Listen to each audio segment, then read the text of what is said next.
আসসালামু আলাইকুম বন্ধুরা, ওয়েলকাম টু টেলস হিস্টোরি 3 চ্যানেলে আবারও বরাবরের মতো আমি চলে আসলাম নতুন কোনো ঐতিহাসিক ব্যক্তিবর্গের জীবনী নিয়ে আপনাদের সামনে। সো কথা না বাড়িয়ে আজকেও চলে যাব মূল গল্পতে। তার সঙ্গে বলে দেই, আজকে আমরা এমন একটা ব্যক্তি সম্পর্কে জানবো, মাইকেল এইস হার্ট তার বইতে যেভাবে উল্লেখ করেছে, আমরা সে সম্পর্কে আজকে তার জীবনী সম্পর্কে জানবো। তিনি হলেন কে জানেন? Adolf Hitler. নামটা খুবই পরিচিত, সবাই এনার জীবনে হয়তো অনেক জায়গায় শুনেছেন। তবে আমরা মাইকেল এইস হার্টের উনি যেভাবে লিখেছেন জীবনীটা, আমরা সেভাবে ধীরে ধীরে আপনাদের সামনে হাইলাইট করব, বা আপনাদের সামনে আমি পড়ে শোনাবো এবং বিস্তারিত বলার চেষ্টা করব। সো চলুন আজ আমরা অ্যাডলফ হিটলারের জীবন কাহিনীতে চলে যাই। হয়তো বা এই স্টোরিটা প্রথম স্টোরিতে না শেষ হলেও চলুন আগে শুরু করি যে কদ্দূর পর্যন্ত আজ যেতে পারি। সো চলুন শুরু করি। Adolf Hitler. অ্যাডলফ হিটলারের জন্ম 1889 সালের 20 এপ্রিল অস্ট্রিয়া ব্যাভেরিয়ার মাঝামাঝি ব্রুনাউ নামক এক আধা গ্রাম আধা শহর অঞ্চলে। মানে ওটা না গ্রাম না শহর, মাঝামাঝি। বাবা একটি বেসরকারি প্রতিষ্ঠানে সামান্য বেতনে চাকরি করত, যা আয় করত তার 3 পত্নী আর তাদের ছেলে মেয়েদের দুবেলা খাবারই হতো না। হিটলার ছিলেন তার বাবার 3য় স্ত্রীর 3য় সন্তান। 6 বছর বয়সে স্থানীয় অবৈতনিক স্কুলে ভর্তি হলেন, যেখানে বেতন দিতে হয় না। ছেলেবেলা থেকেই হিটলার ছিলেন একগুঁয়ে, জেদি আর রকচটা।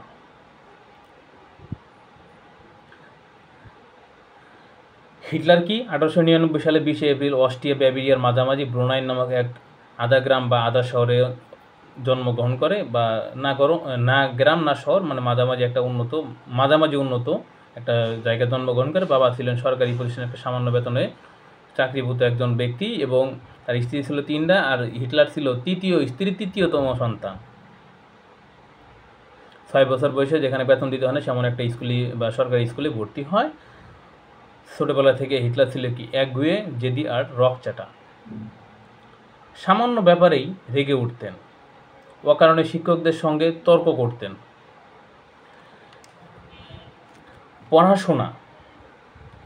পড়াশোনায় যে তার মেধা ছিল না এমন নয়, কিন্তু পড়াশোনার চেয়ে তাকে বেশি আকৃষ্ট করত ছবি আঁকা।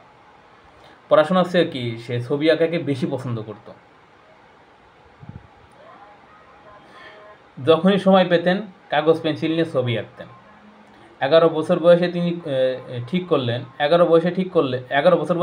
করলেন আর পড়াশোনা নয়, এবার পুরোপুরি ছবি আঁকাতে মনোযোগী হবেন। বাবার ইচ্ছা ছিল স্কুলে পড়াশোনা শেষ করে কাজকর্ম জুটিয়ে নেবে। বাবার ইচ্ছার বিরুদ্ধে স্কুল ছেড়ে দিলেন হিটলার। বাবার ইচ্ছা ছিল কি সে পড়াশোনা করে একটা ভালো একটা চাকরি করে নিজের সংসার বা নিজের পরিবারটা নিজে যেন চালাইতে পারে, কিন্তু সে কারো কথা শোনে না। সে তার ছবি আঁকা, তার যে পছন্দের কাজ, সেটাই সে বেছে নিল।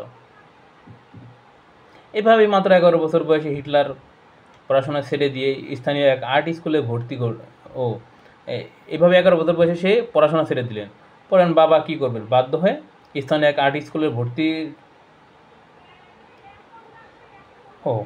এরপর স্থানীয় এক আর্ট স্কুলে ভর্তির চেষ্টা করলেন হিটলার পড়াশোনা ছেড়ে দিয়ে, কিন্তু ভর্তি পরীক্ষায় উত্তীর্ণ হতে পারলেন না। একটা বেসরকারি স্কুলে ভর্তি হলেন, কিন্তু কয়েক মাস পর অর্থের অভাবে স্কুল ছেড়ে দিলেন। বেসরকারি স্কুলে তো টাকা দিতেই হবে। মা মারা গেলে সংসারের সব বন্ধন ছিন্ন হয়ে গেল। ভাগ্য অন্বেষে বেরিয়ে পড়লেন হিটলার।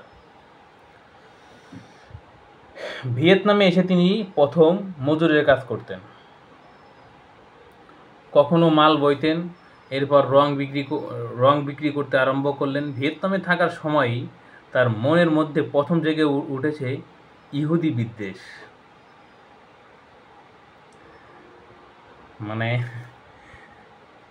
হিটলারের যখন মা মারা যায়, তখন সে কি করে, ভাগ্যের জন্য বেরিয়ে পড়ে খাবারের অন্বেষণে। মা নাই যার ভাও নাই, বিষয়টা বাঙালি ভাষায় দিয়ে বলে। তারপর সেখান থেকে চলে যায় ভিয়েতনামে চলে যাওয়ার পরে সেখানে দিনমজুরের কাজ করতেন। তারপর দিনমজুরের কাজ থেকে রং বিক্রি আরম্ভ করলেন। কিন্তু ভিয়েতনামে থাকার সময় তার মনের মধ্যে প্রথম জেগে ওঠে ইহুদি বিদ্বেষ। তখন জার্মানির অধিকাংশ কলকারখানা সংবাদপত্রের মালিক ছিল ইহুদিরা। দেশের অর্থনীতির অনেকখানি তারা নিয়ন্ত্রণ করত। হিটলার কিছুতেই মানতে পারলেন না যে জার্মান দেশে বসে ইহুদিরা জার্মানিদের উপর প্রভুত্ব করবে।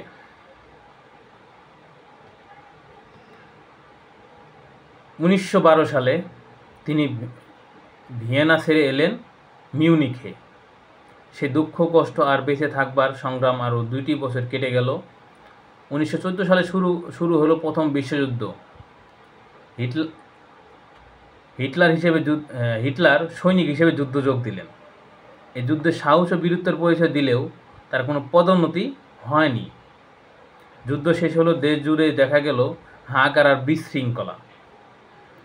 তার মধ্যে মাথাচাড়া দিয়ে উঠল তিনি বিপ্লবী দল, বিভিন্ন রাজনৈতিক দল।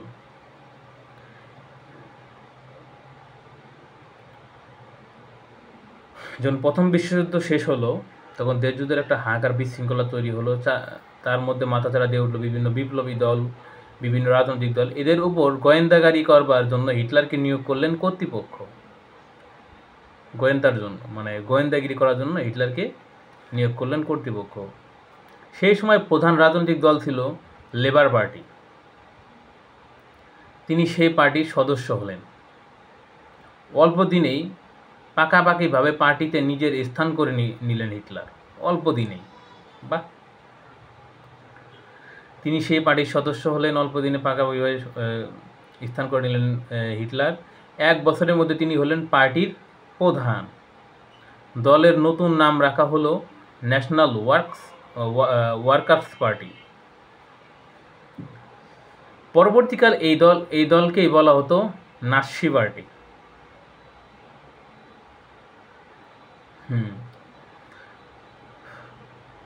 তিনি যোগ দিলেন কোন দলে?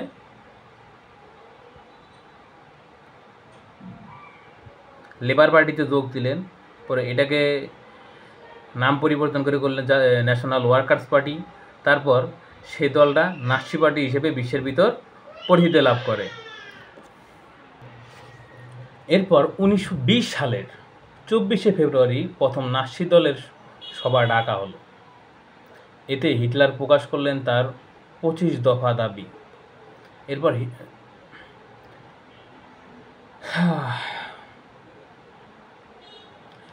2020 সালে যখন 24শে ফেব্রুয়ারি নাৎসি দলের সভা ডাকা হলো তখন এতে হিটলার প্রকাশ করলো তার 25 দফা দাবি। এরপর হিটলার প্রকাশ করলেন স্বস্তিকা চিহ্নযুক্ত দলের পতাকা। এরপর হিটলার প্রকাশ করলেন স্বস্তিকা চিহ্নযুক্ত দলের পতাকা। ক্রমশই নাৎসি দলের জনপ্রিয়তা বাড়তে থাকে।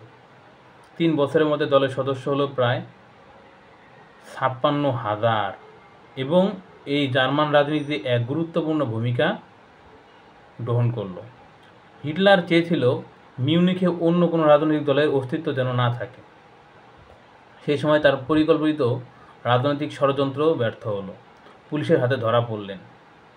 তাকে 1 বছরের জন্য ল্যান্ডসবার্গের পুরনো দুর্গে বন্দি করে রাখা হলো। হিটলার যখন জার্মানি এত বড় একটা দল বিস্তার করলো তখন তার ইচ্ছা ছিল যে এই দেশে আর অন্য কোনো দল থাকবে না। এটাই ছিল তার মূল ইচ্ছা। কিন্তু পরে পুলিশের কাছে তার ষড়যন্ত্র ধরা পড়ে এবং সে ল্যান্ডসবার্গের পুরনো একটা দুর্গে বন্দি থাকে 1 বছর। জেল থেকে মুক্তি পেয়ে আবার রাজনৈতিক কাজে ঝাঁপিয়ে পড়লেন। তার উগ্র স্পষ্ট মতবাদ, বলিষ্ঠ বক্তব্য জার্মানিদের আকৃষ্ট করল।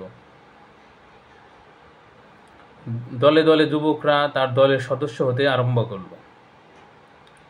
সমস্ত দেশে জনপ্রিয় নেতা হয়ে উঠলেন হিটলার।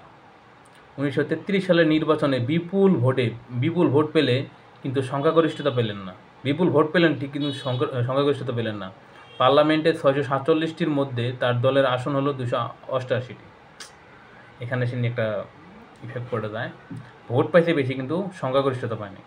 বুঝতে পারলেন ক্ষমতা অর্জন করতে গেলে অন্য পথ ধরে অগ্রসর হতে হবে। কোনো দল সংখ্যাগরিষ্ঠ না হওয়ায় হিটলারের পার্লামেন্ট ভেঙে দিলেন। এইবার ক্ষমতা দখলের জন্য শুরু হলো তার ঘৃণ্য রাজনৈতিক চক্রান্ত। বিরোধীদের অনেকেই খুন হলেন, অনেকে মিথ্যা অভিযোগে জেলে গেল। বিরোধী দলের মধ্যে নিজের দলের লোক প্রবেশ করিয়ে দলের মধ্যে বিশৃঙ্খলা তৈরি করলেন। অল্প দিনের মধ্যে বিরোধী পক্ষকে প্রায় নিচ্ছিন্ন করে দিয়ে হিটলার হয়ে উঠলেন শুধু নাৎসি দলের নয়, সমস্ত জার্মানিদের ভাগ্য বিধাতা। আস্তাগফিরুল্লাহ, মানে এটা আর কি বই লেগেছে আর কি। হিটলারের এই উত্থানের পেছনে গুরুত্বপূর্ণ ভূমিকা গ্রহণ করেছিলেন ইহুদিদের বিরুদ্ধে তার প্রচার। তিনি জার্মানিদের মধ্যে ইহুদি বিদ্বেষ বীজকে রোপণ করলেন। দেশ থেকে ইহুদি বিতরণই ছিল তার নাৎসি বাহিনীর প্রধান উদ্দেশ্য। দেশে প্রান্তে প্রান্তে ইহুদি বিদ্বেষ মাথাচাড়া দিয়ে উঠল। ইহুদিরা পালানো জায়গা পাইতেছিল না। সেই শুরু হলো তাদের উপর